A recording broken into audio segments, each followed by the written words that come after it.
Graça e paz, irmãos, da parte do Senhor Jesus Cristo. É um prazer estar aqui para manifestar aquilo que a palavra de Deus tem para mim e para você. Quando eu prego, quando eu medito, eu sempre trago primeiro para mim e também para você. E eu gostaria que você recebesse esta mensagem como vinda do alto.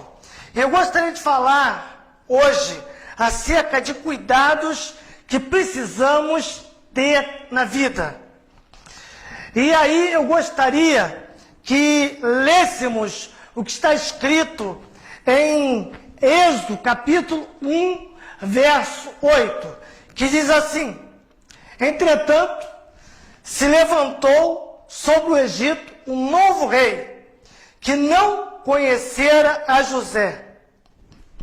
Ora, nós conhecemos a história de José, como Deus ousou, de forma tão difícil, pela qual ele chegou a ser governador do Egito, passando por tribulações, por dificuldades, por momentos de tensão, de abandono dos irmãos, numa cova, depois sendo vendido, depois sendo caluniado, depois indo para a prisão, até que Deus o coloca ao lado de Faraó, e ele revela o sonho de Faraó, e Deus então o coloca como governador de toda a terra do Egito, e ele vai abençoar todo o Egito, não só todo o Egito, mas ele vai abençoar também todos os povos da época, que eram circunvizinhos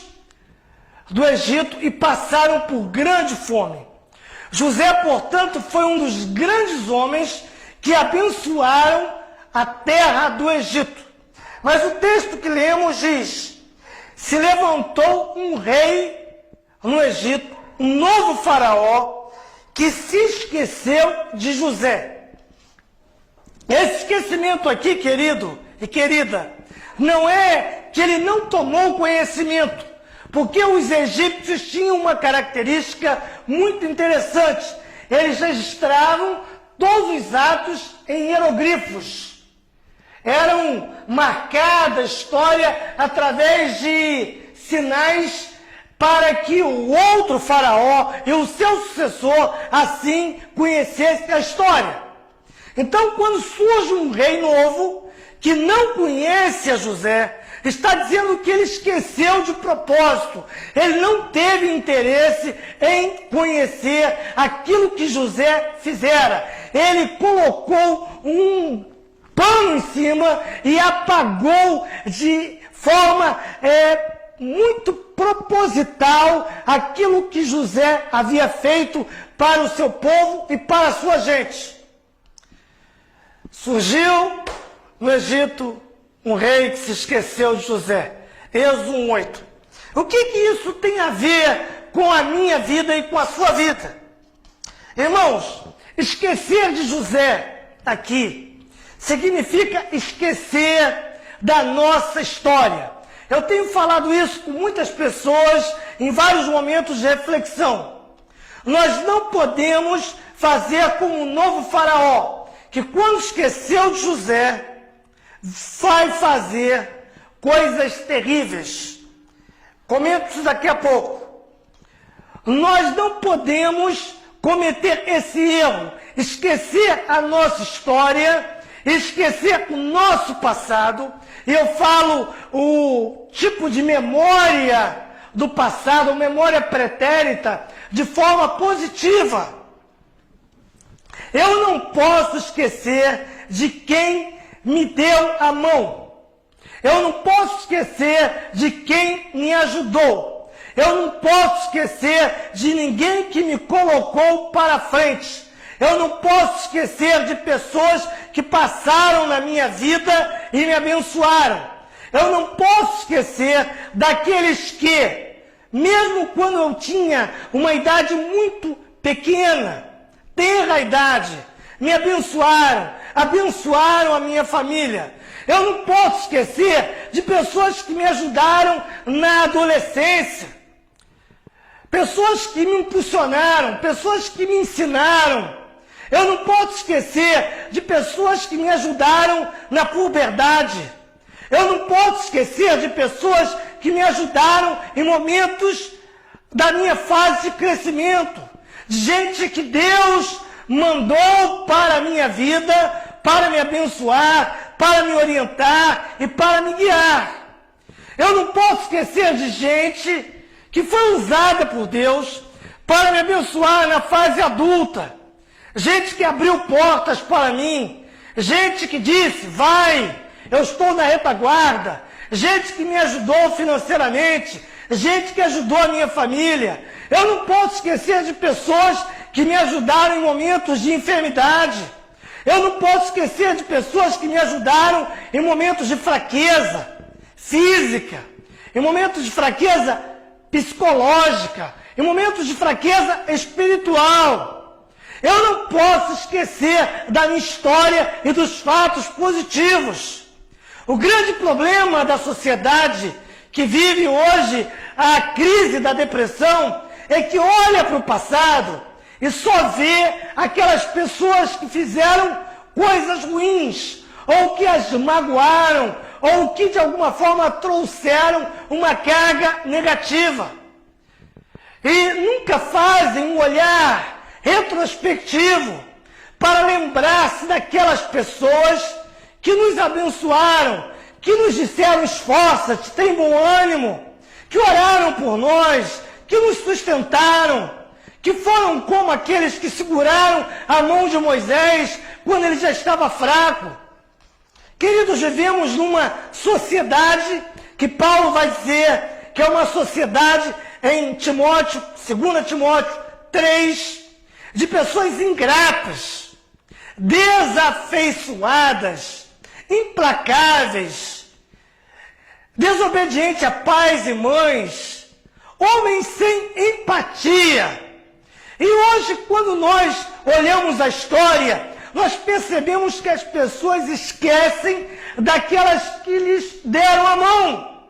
E eu fico pensando, quantos passaram pela nossa vida e hoje sequer agradecemos a Deus por aquelas vidas, ou sequer temos contato, fazemos uma ponte para, de alguma forma, restaurar com aqueles que ainda vivem e agradecer a Deus por aqueles que se foram.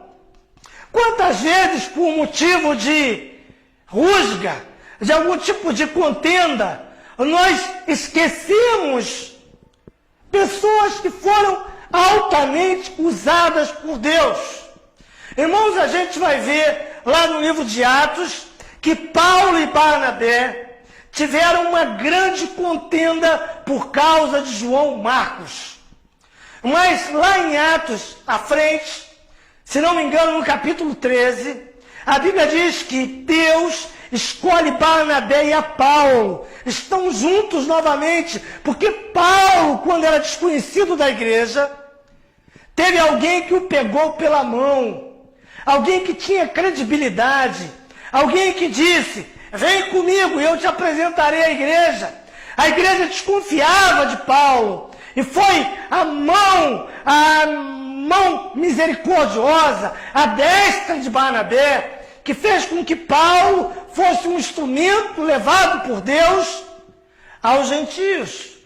E através de Barnabé, Paulo chega ao ministério e, como vaso escolhido, ele prega o evangelho até Roma. E ao final da sua vida, ele diz, chama-me a Marcos, que é extremamente útil para o meu ministério.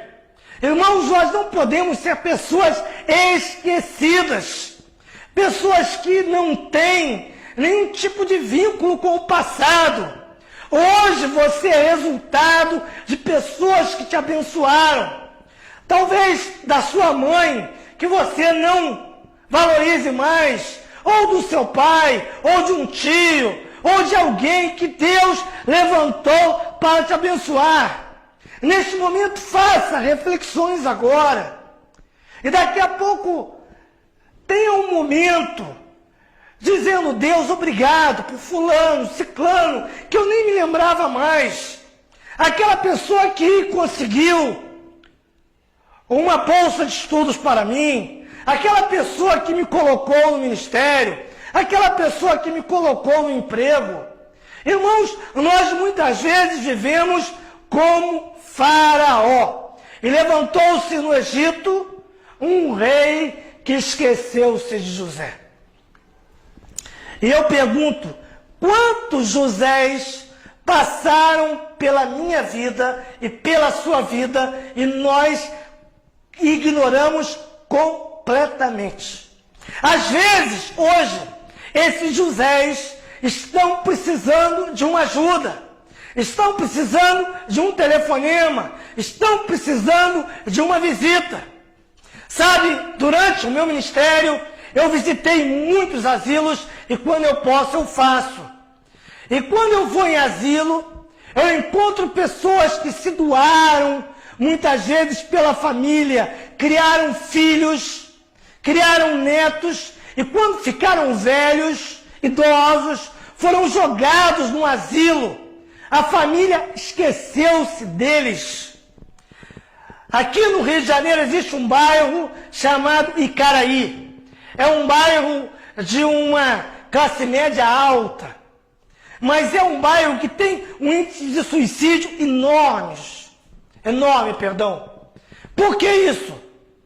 Porque criaram os filhos, formaram os filhos, colocaram em boas faculdades e esses filhos conseguiram bons empregos e com o tempo esses filhos esqueceram dos pais que vivem sozinhos.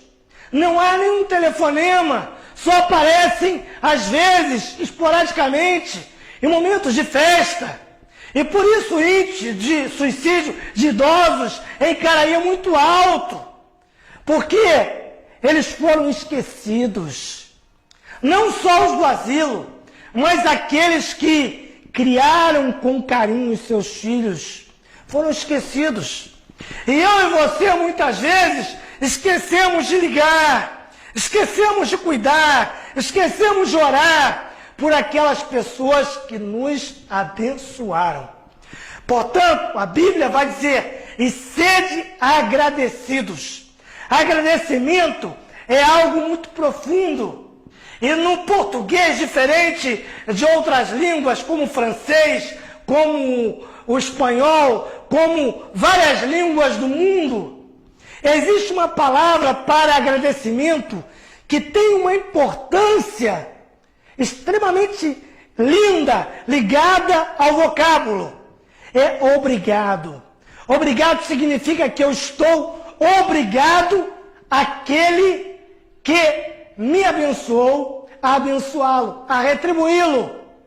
Eu estou preso, eu estou obrigado, ou no caso de mulher, está obrigada por uma questão de consciência moral e espiritual a ser grato e obrigado, preso, de forma boa, positiva, aquelas pessoas que nos abençoaram.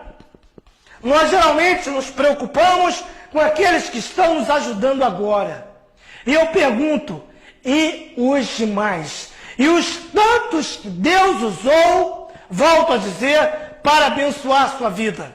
E talvez você que esteja me ouvindo seja um José, que abençoa muita gente. Está esquecido hoje, está esquecida. Mas lembre-se, por mais que as pessoas tenham esquecido de você, as suas obras estão vivas diante de Deus. E se você não receber a honra aqui na terra, você há de recebê-las no céu. Pecam sim aqueles que, uma vez devendo o agradecimento, não fazem e não reconhecem. Portanto, queridos, o primeiro tipo de conselho que eu dou é: não esqueça da sua história e de quem te deu a mão. O segundo ponto que eu gostaria de meditar com vocês hoje está lá em Josué 6:26. E o tema desse segundo tópico seria: não podemos fazer projetos em lugares que Deus proibiu ou amaldiçoou. Vou repetir. Não podemos fazer projetos em lugares que Deus proibiu ou amaldiçoou. A Bíblia diz, queridos, que quando Josué chegou na terra prometida, ele vai enfrentar uma batalha com uma cidade fortemente fechada, a cidade de Jericó. Você conhece bem a história. Ele roda 7 vezes, no 7º dia, 7 vezes, e as muralhas caem. Dali ele só salva a Raabe, que deixou novelo vermelho, representando simbolicamente o sangue de Cristo.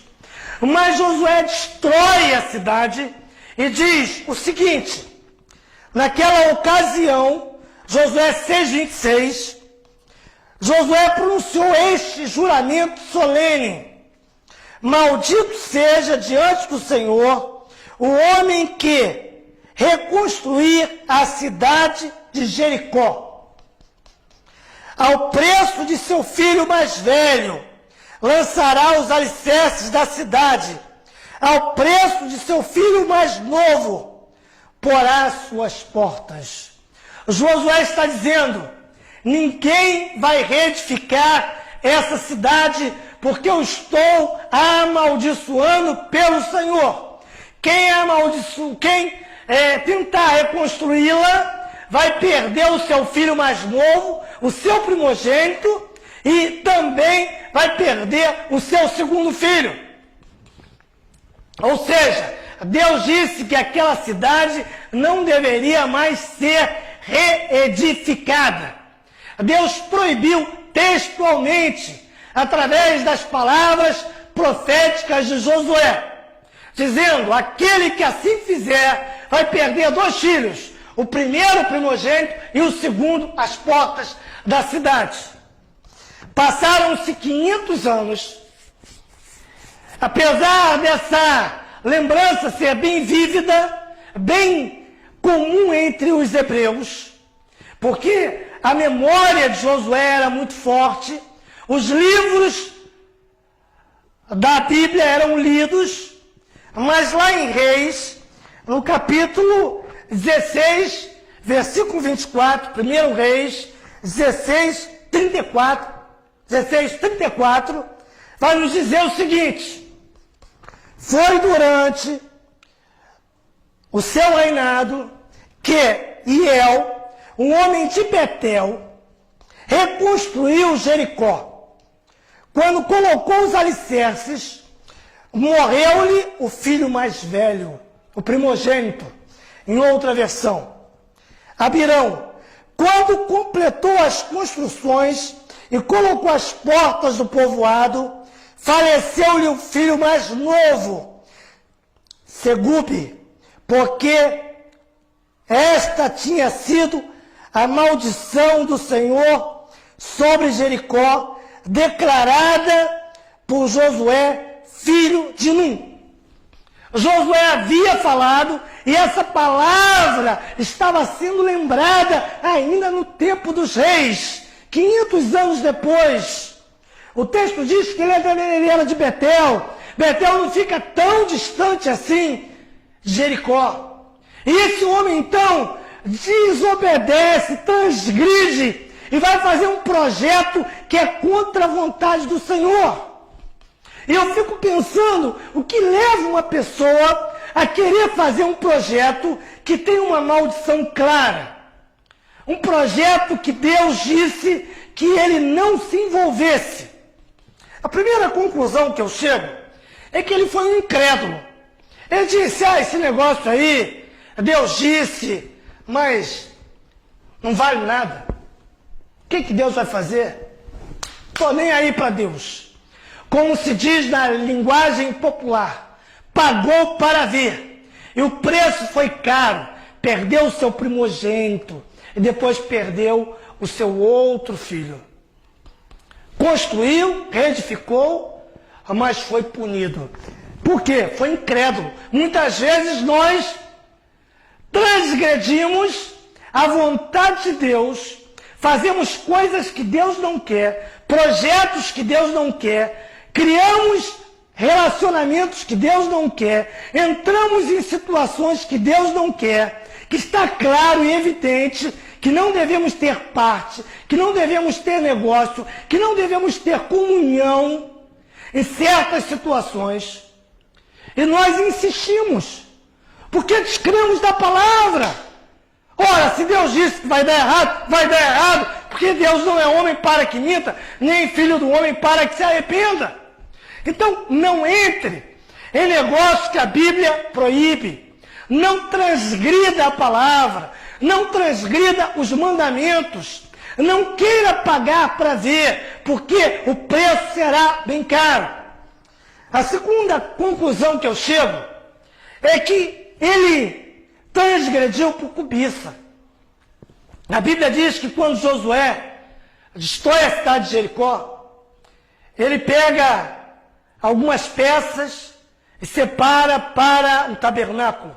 E diz, os demais despojos da guerra eu não quero. E aí tem a história de Acã, que foi lá, pegou uma capa e Deus destruiu, porque não queria nada daquela cidade. E muitas vezes por cobiça, nós entramos em enrascada. Muitas vezes por amor ao dinheiro, por amor ao lucro, nós pecamos. Dizemos, não tem nada demais isso, mas é dinheiro abençoado, é lucro, não abençoado não, amaldiçoado, é lucro amaldiçoado, é resultado amaldiçoado, que o preço vai ser alto. Ele cobiçou aquilo que Jericó tinha lá ainda enterrado como despojo de guerra. Meu querido, não cobice, seja uma pessoa simples, viva na sua modéstia simplicidade, mas não cobice aquilo que Deus não lhe deu. Contentai-vos com o que tendes. Quer prosperar? Não é pecado prosperar, desde que seja alguma coisa ligada à santidade, à pureza, ao amor e a todos os princípios bíblicos. Talvez por teimosia, aquela gente que é dura de coração, é ferro que nem ferreiro quer, é gente com o coração empedernido, que sabe que Deus não quer, sabe da vontade de Deus, não é cobiçoso, mas é teimoso. Eu quero fazer, não há ninguém que vá mudar o meu intento, e quebra a cara. Eu conheci uma moça, e ela começou a namorar um rapaz muito esquisito. Ela tinha mais de 40 anos e queria casar. Estava escrito na testa do rapaz, eu não presto. Perdoe passar isso para você, porque ela era uma pessoa muito íntima minha, e eu fui um dos que aconselhei que ela não entrasse naquele relacionamento matrimonial. Ela casou-se, apaixonada, mas o homem era incrédulo e também transgredia a vontade de Deus. E certo dia ela chegou em casa, perdoe minha franqueza e as palavras que eu vou usar aqui, e ela encontrou o seu marido com o seu vestido de noiva, tendo relações sexuais com outro homem. Estava escrito, mas ela não quis ouvir ninguém. Era um projeto amaldiçoado. E ela então insistiu, apesar dos conselheiros. A Bíblia diz assim, na multidão dos conselheiros, há sabedoria. Sem conselho, o projeto não dá certo. Mas ela insistiu, ela foi. Infelizmente, aquela serva de Deus morreu de angústia. Seu coração não resistiu e ela partiu para o Senhor. E por último, a inconsequência. Tudo que a gente faz tem uma consequência. Existe um princípio bíblico, a lei da semeadura e da colheita. Você não pode escolher o que colhe, mas pode escolher o que planta. Cuidado com o que você está plantando hoje, porque o hoje vai ser o resultado de amanhã. Cuidado com maldições. A Bíblia diz que somente quando Eliseu, o profeta de Deus, chega em Jericó, e os homens da cidade dizem: a cidade é boa, mas suas águas são amargas e a terra é estéril. Então Eliseu diz: me leve à fonte das águas. E ele então pegou o sal e jogou o sal e restaurou as águas daquela cidade até os dias de hoje, e também a terra deixou de ser estéril. Mas levou muito tempo para que isso acontecesse. O texto bíblico diz que El pagou o preço da desobediência. Não entre em projetos que Deus proibiu. Portanto, queridos, não quero me alongar, mas quero dizer duas coisas que você deve guardar hoje. Em primeiro lugar, não se esqueça da sua história. Não se esqueça de quem te deu a mão. Lembre-se dessas pessoas do passado. Lembre-se de pessoas que deram a mão. Em segundo lugar, não faça projetos futuros. Não faça construções mentais em projetos que Deus amaldiçoou. Naquilo que Deus disse, não faça, porque você será vítima da sua teimosia, da sua incredulidade, da sua cobiça ou da sua inconsequência. Que Deus nos oriente e que isso nos dê um rumo para caminhar, sendo gratos e não sendo desobedientes, não entrando em projetos que certamente darão errados. Eu gostaria de orar com você agora, pedindo a Deus que te faça trazer à memória os Josés que passaram na sua vida. E você possa abençoar a outras pessoas como foi abençoado por Josés. Que você possa ser um José. Que você possa lembrar-se dos Josés e abençoá-los também. Que você seja uma pessoa grata. E cure a sua alma da amargura. Porque quando a gente não é grato, acontece como que fez Faraó. Esse Faraó mandou matar as crianças dos hebreus e depois transformou os hebreus em escravos. Porque quando o coração não tem gratidão, há espaço para todo tipo de malignidade. Tudo que é de ruim entra na alma. Porque quando a gratidão se esvai, nós abrimos as comportas do coração para coisas perigosas e pecaminosas. E também, não entre em projetos sem que você tenha certeza de que Deus está nesses negócios, nesses projetos. Não aventure, não arrisque. A palavra de Deus está aberta para que você compreenda aquilo que Ele quer e aquilo que Ele não quer. Vamos orar. Pai, abençoe nesta hora aqueles que estão me ouvindo. Senhor, pessoas que foram abençoadas na história, pessoas que tiveram ajuda, pessoas que tiveram mãos amigas, pessoas que tiveram aqueles que seguraram em momentos de necessidade, de fome, de crise, de dor, de enfermidade física, mental, espiritual. Pessoas que passaram, pastores amigos, amigos do passado, vizinhos, parentes. Senhor, dê um coração grato a todos nós.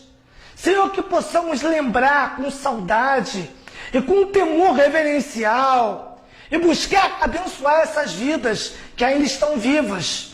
E nos transforme também, Senhor, em Josés de Deus, homens que abençoem a outros, homens que abençoem a família, como José abençoou os seus, homens que abençoem um reino, um império como o Egito, e abençoem a terra. Senhor, que sejamos gratos, que possamos dizer que eu estou preso, que eu estou obrigado àquele que me abençoou. Senhor, eu também te peço em nome de Jesus, por aquelas pessoas que estão, de alguma forma, entrando em projetos que o Senhor diz não. Que o Senhor diz, não vai, meu filho, porque é terra amaldiçoada. Senhor, tire a cobiça do coração, a cobiça pelo dinheiro, que é vil. Porque a palavra diz que o amor ao dinheiro é a raiz de todos os males. A cobiça por negócios escusos. Ó Deus, o desejo inconsequente de criar relações perigosas. Senhor, a volúpia, a vontade de querer fazer coisas novas sem ter do Senhor a aprovação.